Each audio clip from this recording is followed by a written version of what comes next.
Hey, y'all, Scott Horton here for WallStreetWindow.com. Mike Swanson knows his stuff. He made a killing running his own hedge fund and always gets out of the stock market before the government-generated bubbles pop, which is, by the way, what he's doing right now, selling all his stocks and betting on gold and commodities. Sign up at WallStreetWindow.com and get real-time updates from Mike on all his market moves. It's hard to know how to protect your savings and earn a good return in an economy like this. Mike Swanson can help. Follow along on paper and see for yourself. WallStreetWindow.com. All right, y'all, Scott Horton Show. I'm him. Check out the website at scotthorton.org. More than 4,000-something interviews now going back to 2003 there for you. And sign up for the podcast feed. You can follow me on Twitter at Scott Horton Show. Introducing Jim Ostrowski.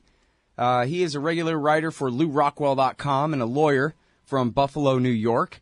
And he's the author of Progressivism, a primer on the idea destroying America, Political Class Dismissed, Essays Against Politics, Government Schools Are Bad for Your Kids, and a couple of others. But the latest, brand new out, co-authored with his brother Michael Ostrowski, The Impeachment of Barack Obama and Hillary Clinton for High Crimes in Syria and Libya. Brand new out at Amazon.com. Welcome back to the show, Jim. How are you? Real good. It's always great to be on your show, Scott. Very happy to have you here, and very happy to read this book. I'm a little bit jealous because I'm writing about Libya and Syria too, only I'm taking a long time to do it. And but well, no, man, I write on deadline for a living, so yeah, there you go. And I really wanted to crank this out. Obviously, it's unlikely that anybody's going to be impeached, but there is a presidential race going on. I think that the book raises a lot of important issues that people should be concerned about. Yeah, well, now if they're typical Republicans, then they think, well, I don't know really what you're talking about. I mean, obviously, they ought to be both impeached and imprisoned over Benghazi, but what do you mean about Libya in general, Jim? Well, I mean, Benghazi, obviously there's a lot of personal vitriol with respect to Hillary, and that's the topic for like 3 other shows. But what is she being accused of with Benghazi? Negligent supervision of a compound, and there was a sort of a temporary consulate there. But the point is, in the book, is that there was an illegal invasion launched with the assistance of the United States, and Clinton and Obama were the prime movers. So if you're concerned about Benghazi, there is no Benghazi without the war. One follows from the other. So the real crime is launching an illegal war, and it's unfortunate that Americans were killed in Benghazi, but it was a direct consequence of the illegal war, and that was intentional, not negligent, as I understand the case about. And I understand, allegedly she lied about the thing after the fact, but before the fact, I guess she's accused of negligence, but or extreme negligence. But in any event, the going into the war, that's intentional. So, as a criminal lawyer, there's a big difference between an intentional wrongdoing, which is what our book alleges, in fact, what happened, and negligence, as in the Benghazi case. Mm-hmm. Yeah, but, I think both houses of Congress passed the United Nations Participation Act back in 1946, or was it 47? 46, I think. So, therefore, the UN Security Council said it was legal to start the war. They did. Well, they called it a no-fly zone, but anyway. And so, even if you disagree with the war, Jim, wouldn't you have to concede that it was as legal as can be? How could you impeach Obama or Hillary for starting a war that the UN said they could? Well, let me take the easy answer to that, which is that they went beyond the resolution. They were supposed to protect civilians, and they only protected the civilians on one side and allowed the civilians on Gaddafi's side to be slaughtered. And they very quickly eliminated Gaddafi as an offensive force, but continued their efforts in order to overthrow his regime. So even if that resolution authorized their initial activities, they went beyond it and therefore violated the law. But that any time we go through the UN, you still have to go back to Congress and get authority for the specific war, and that argument is addressed in the book. Yeah. Well, and the bait and switch on the United Nations resolution, I mean, well, I don't know. What does the law say about that? Because it certainly was. They said, look, it's a no-fly zone because we're going to prevent Gaddafi from using his air power in Benghazi, even though they were really threatening that his army was rolling to Benghazi, was going to kill every man, woman, and child there, which we can talk about that, ridiculous claim in a second. But yeah. Well, I mean, the resolution that, say, Russia and China, the two more reluctant members of the UN Security Council, voted for, said you can have a no-fly zone to protect the civilians of Benghazi, and yet we know that almost instantly, and as you guys explain in the book, this changed to regime change in Tripoli. But, I mean, is that really illegal? It's like declaring war on Japan but then attacking Korea, or is it something else?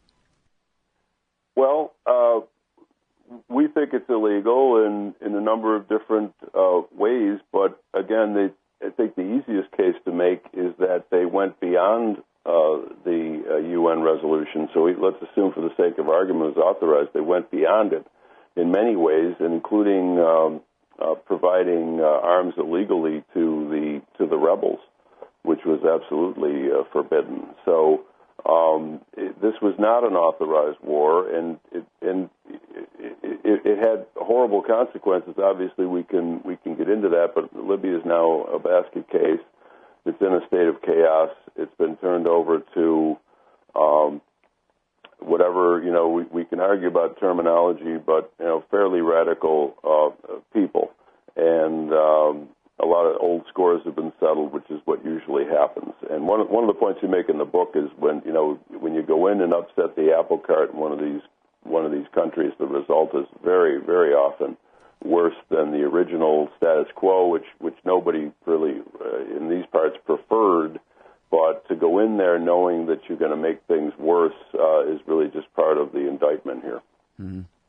No, it's really something, too. And thinking back to 2011, when, and I don't even know, I guess I assume that this is credible. I've never heard it debunked anyway, that it was Gaddafi had a role in the bombing of a German disco in Berlin where some American soldiers were killed. And Ronald Reagan bombed him for a couple of days, killed his adopted daughter and some other things. But he didn't invade the country. He didn't say we're going to overthrow Gaddafi now. Now, here we were. He hadn't attacked us. He hadn't done anything to us, hadn't bombed our soldiers in a disco or anything like that. And we're going to go ahead and, quadruple what Ronald Reagan did. I guess just because the Soviets, aren't there to push back in any way or something like that. But it was kind of amazing at the time that there was so little pushback that, wow, Obama's going to go this much further than Ronald Reagan ever would when it came to regime change in Tripoli. But they just went ahead. Well, I think it gets into another interesting issue is that, do you remember the anti-war movement under Bush? And you probably barely now. You probably had numerous shows on this, but I distinctly recall there were the woman in black protesting, the silent protesters. There were the usual suspects out there protesting under Bush, and then when Obama came in, it all kind of fizzled. And you bring this up to people, and they say, "Well, yeah, we did have a rally 3 years ago, and there were 14 people there, so you're wrong, Ostrowski and Horton." But really, the Democrats get a pass on all this stuff. But I remember it's funny, just Googling this issue, I found out that I hammered Obama on Syria like 3 years ago, and I just recall being very incensed that we went into, I don't know why Syria bothered me more than Libya. It was probably on trial or something during Libya, but I just remember being incensed. What are we doing? We're going into a place, this guy didn't do 9/11, Assad, didn't know much about him, obviously a strong man dictator, that's about all I knew, but why are we going in there? Why is the U.S. going in there? And sure enough, it turned out to be a disaster in both countries, and there has to be a price to pay. If not impeachment, then something, or at the minimum, an opportunity to go in and learn from this stuff, because we're going to have a new president, one party or another, and maybe a third party, And really, I'm hoping that all three of these, Hillary obviously going to read the book, but I really do hope that Trump and Gary Johnson read the book and maybe learn something from it, so we don't do this stuff again. Yeah. Well, it'd be nice if Hillary at least heard of the thing. Not that it would really dissuade her. I don't think she can be dissuaded, but no. Well, that's the whole part of the whole syndrome of progressivism. One of the things that is going on in the book for your readers who may have read Progressivism, which is selling very well, and I appreciate your support on that. I know it was on your show for that. But one of the things that goes on in the book is that we apply, Mike and I apply the theory of progressivism to foreign policy. And when I was writing Progressivism, there's a lot in there about war and foreign policy, but the more you dig into things, and I find this with cases too, you'll have a civil litigation that goes on 3 or 4 years, and it's almost by year 3 or 4, and now you kind of understand it better because you've just been thinking about it and working through the problem. But progressivism applied to foreign policy, which I really think Syria and Libya are and were, is even worse than domestic policy, and that's an issue that's explored in the book. But the reason, real simple, is that in domestic policy you have elections and the legal procedures, and in Syria, basically, you have violent intervention and war. So progressivism in foreign policy is even worse than the domestic variety, which we obviously see with the Great Society and the failure of numerous domestic programs. But people die when progressives get busy overseas.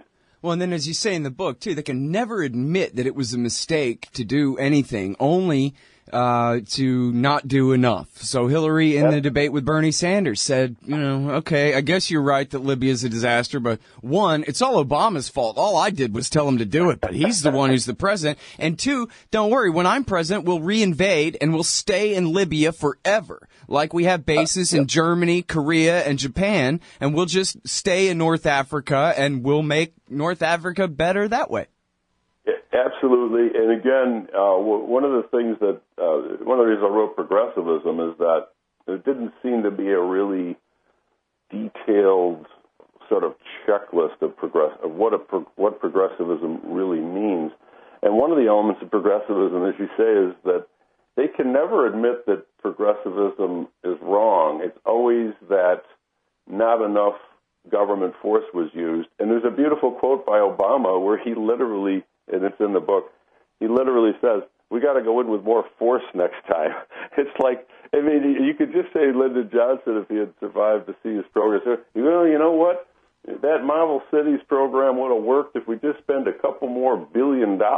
Right. And so there is this progressive mindset, which beyond the highly unlikely situation of impeaching these people, is really more of the point of the book, to teach people what philosophical errors our politicians are making that have us in such a mess, right now all over the world. Hey, Al Scott here. On average, how much do you think these interviews are worth to you? Of course, I've never charged for my archives in a dozen years of doing this, and I'm not about to start. But at patreon.com/Scott Horton Show, you can name your own price to help support and make sure there's still new interviews to give away. So what do you think? 2 bits? $1.50? There are usually about 80 interviews per month, I guess, so take that into account. You can also cap the amount you'd be willing to spend in case things get out of hand around here. That's patreon.com/Scott Horton Show. And thanks, y'all. Mm-hmm. Well, we should make sure and attack the right, too, because, the Pentagon, of course, clicked their heels and carried out the war, and the Republican Party, and especially all their leadership and right-wing talk radio, they love the war, and not because they're progressives so much. I mean, in a sense, and I know we talked about these kind of shifty definitions a little bit when we talked about your book, but there's plenty of right-wing conservative nationalism and imperialism here, which is just as horrible and destructive, although at least, and this isn't a rationalization, but I guess kind of on the face of it, imperialism is based on at least an attempt to be rational and exploit for your own interests, whereas when it comes to bringing democracy to Libya, we're so far in the clouds here that, it becomes right? It's not a matter of succeed or fail. It's always just a work in progress, right? You know if you succeeded or failed in seizing the oil fields. But if Tripoli doesn't have a parliamentary democracy and a monopoly on, the land between Egypt and Algeria yet, well, then we just got to keep working on it. Well, it's a wonderful situation. They now have several governments over there, and it's working out very well. But as far as Bush, back in the day, you and I hammered Bush really hard. He is hammered in the book. Somebody just on Facebook said, "What about Bush?" They said, actually, two people have said that in the last couple of days. What about Bush? And they said, he's not the president. So what do you want to impeach a ghost? He's down in wherever he is, Houston or Texas, doing whatever he does. He's painting pictures or whatever. But you got to, impeachment has to do with people who are in office, or in the case of Hillary, granted it's a rather novel theory, impeaching her if she becomes president based on prior acts, which I think is a perfectly valid theory. Others disagree, but ultimately it's up to Congress to determine what's impeachable under the Constitution. Right. Yeah, well, I mean, for example, like during the impeachment of Bill Clinton for the perjury, if NBC News had not sat on the interview and withheld the interview of Juanita Broaddrick, explaining how Bill Clinton savagely raped her and bit her on the face in 1978 when he was the Attorney General of Arkansas, he may have been convicted of the perjury charge just because of the Juanita Broaddrick thing. And in fact, I think all of the Republican senators who actually went and read her testimony voted to convict. And they didn't really give a damn what the charge was anymore. They were convicting him for raping that lady back in 78 because Juanita Broaddrick was so believable. And, certainly that was a crime that Bill had committed long before he became the president. But, oh, well. And it's funny, too, is if the liberals hadn't resisted that, and if the liberals had said, he did break the law when he committed felony perjury in front of that grand jury, then Al Gore would have been the incumbent president, or pseudo kind of incumbent, in 2000 and would have beat Bush handily. We'd have never had the George W. Bush years whatsoever. Well, again, there's a lot going on in the book that maybe the title doesn't give away. There is a short, compact discussion of impeachment in American history. We do talk about Clinton and Nixon, and think the listenership should realize that as a lawyer, I oppose the impeachment of Clinton. I'm not one of these sort of right-wing guys who screams impeachment every time something happens that I don't like. Leaving the Broaddrick thing aside, because that wasn't the charge, I didn't think that Clinton should have been impeached. And I said so at the time. I didn't write it up, but I guess I told Trump. I told everybody. But no, impeachment should be reserved for very serious things. And I think starting illegal wars, which that's why we had the Nuremberg Tribunal, which is actually discussed in the book. One of the charges at Nuremberg was fighting an aggressive war. Well, when your country's not attacked, and you're not about to be attacked, and you launch a war, well, that's an aggressive war. So this is these are serious charges. But just let me address Well, let me go back 1 second though. I mean, first of all, because the UN Security Council resolution, legally speaking, overrides that. Says it's perfectly fine to start a war as long as you can get France, Russia, and China to agree with you on the Security Council to do it, right? But then also I wanted to go back to the Broaddrick thing real quick. What if there had been a tape? What if it had come out that it was a proven fact that Bill Clinton had savagely raped Juanita Broaddrick and bit her on the face back in 1978? Would that have been, could you impeach a president for that? Or you would have to come up with a different charge? No, I agree with the thrust of what you're saying, but let's because I'm actually making the comparison to Hillary starting a war in 2011 and being impeached for it in 2018. I agree with you, but let's take it to an extreme. Let's say that, back in the 50s, somebody ran for president and it was found out that for whatever historical quirk of a reason, that person had assisted with the Nazi concentration camps and was a war criminal. Is anybody going to seriously say, oh, wait a second, you can't impeach somebody for anything they did outside of their official duties after they were elected? So I think that's absurd. I think you can, if it has to be serious, it has to be proven. But I agree with you. And certainly... well, it's like you said, it would be up to Congress to decide, so it would be a political decision, right? It wouldn't really be a legal one. It would be a political decision. Well, let me just say that it's a term of art. They call it a political question. And to the non-lawyers, what that means is that the Supreme Court will not review it. They view it as totally the prerogative of the Congress under the Constitution. And it's one of those areas where Congress determines the constitutionality of its own act. And those are rare, but they're called political questions. So to the answer, can the Congress do this? Absolutely. They can, and they should. Will they? Highly unlikely, but as we point out in the book, a lot of things are highly unlikely, and then they end up happening. And I know there's a lot of anger at Hillary over the emails and over Benghazi, but those people who feel that way should try to find a more legitimate mechanism for redress. And I think that's one of the functions of our book. We provide a legitimate avenue for redress, and you can go to your congressional representatives. It's the House, obviously, as we learned in school. Hopefully, they initiate impeachment. So I would urge people to, after they've looked at the book, go to your Congress people and ask them to file a bill asking for an investigation of this matter. All our book is doing is asking for the House committee to be formed to investigate this. Mm-hmm. Well, I think it's a very moderate approach, frankly.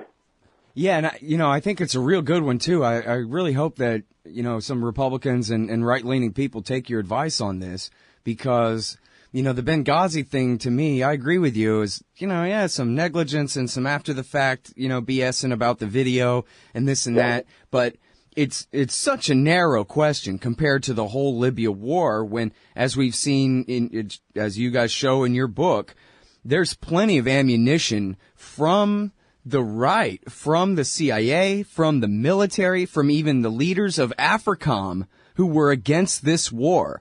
And there's so much material there. If the Republicans want to go after Clinton and have a bunch of military men up there testifying and saying, we attempted, and Obama too, for that matter, we attempted to notify them that there was no impending massacre in Benghazi, that it wasn't really true, that we were negotiating with Gaddafi, we could have worked it out.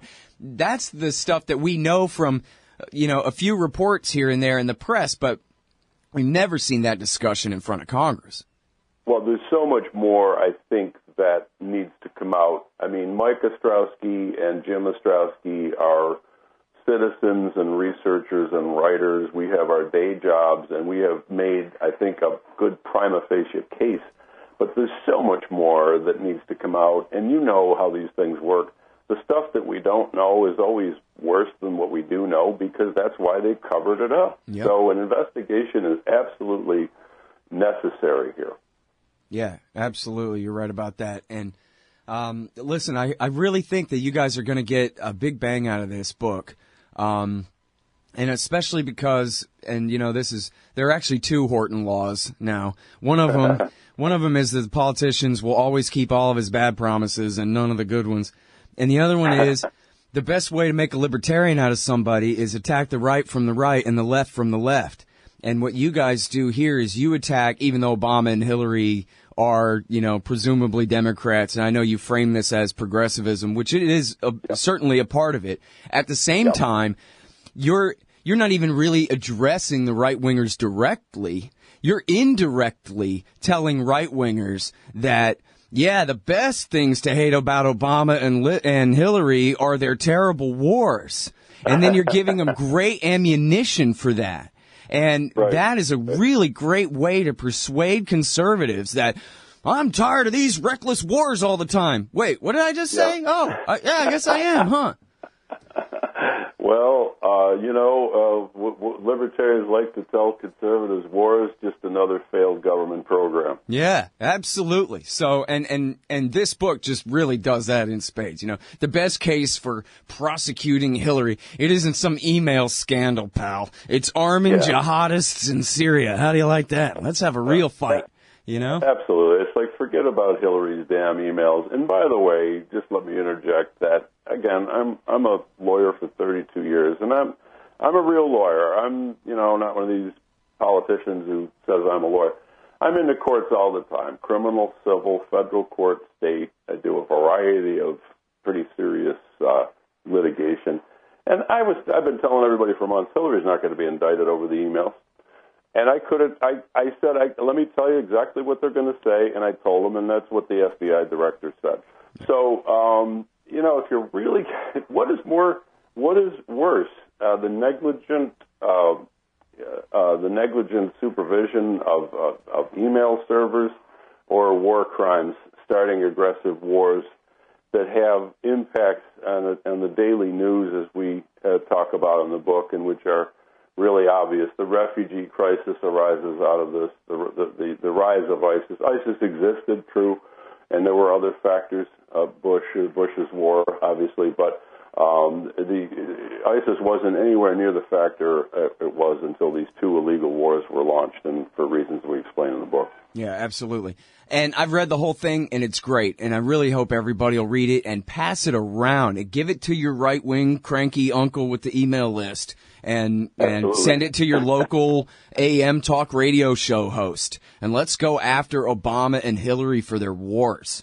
I think it's really great. There's some good. The first two chapters summarize how we got into this mess over the last 100 years. But keep in mind, it's everybody's busy now, they're paying the taxes and complying with the regulations. So the book is short, it's readable, it's priced to sell. But the first two chapters start in about 1914 and explain how we got into this mess even before these two illegal wars. Yep. All right, there you go, everybody. It's Jim Ostrowski. He and his brother, Michael, have written this great book, The Impeachment of Barack Obama and Hillary Clinton for High Crimes in Syria and in Libya. As he said, it's cheap. It's $11 at Amazon.com. It's a paperback. It's only, like 150 pages, 175 or something? It's really under 100 pages. Oh, is it under 100 even? Yeah, it's short, but it's like a lot of my books. It's dense. It's packed with good stuff. Oh yeah, it is good. Yeah, no. Yeah, it's not overly brief, but it's short enough that everyone will enjoy reading it and passing it on. So, great work, Jim. Thank you for coming back on the show. Thanks, Scott. I really appreciate it. Yeah, me too. Okay, hey, seriously, guys, read this one. Pass it around, especially to your right-wing folks, okay? The Impeachment of Barack Obama and Hillary Clinton for High Crimes in Syria and in Libya. It's available now at Amazon.com by Michael Ostrowski and James Ostrowski. And you can always read Jim. He writes over at LouRockwell.com. All right, y'all, and that's the Scott Horton Show. Check out the archives and sign up for the podcast feed at scotthorton.org. Help support at scotthorton.org/donate. All kinds of great kickbacks, audio books and silver rounds and all kinds of wonderful things if you help support the show at scotthorton.org/donate. And also you can follow me on Twitter at Scott Horton Show. Superior blends of premium coffee. Roasted fresh in Zionsville, Indiana. Darren's Coffee satisfies the casual and the connoisseur. Scott Horton Show listeners, visit darrenscoffee.com and use the coupon code SCOTT at checkout for free shipping. darrenscoffee.com. Because everyone deserves to drink great coffee. Hey, you own a business? Maybe we should consider advertising on the show. See if we can make a little bit of money. My email address is scott@scotthorton.org. Hey, I'll check out the audiobook of Lew Rockwell's Fascism versus Capitalism, narrated by me, Scott Horton, at audible.com. It's a great collection of his essays and speeches on the important tradition of liberty. From medieval history to the Ron Paul Revolution, Rockwell blasts our statist enemies, profiles our greatest libertarian heroes, and prescribes the path forward in the battle against Leviathan. Fascism versus Capitalism by Lew Rockwell for audiobook. Find it at Audible, Amazon, iTunes, or just click in the right margin of my website at scotthorton.org.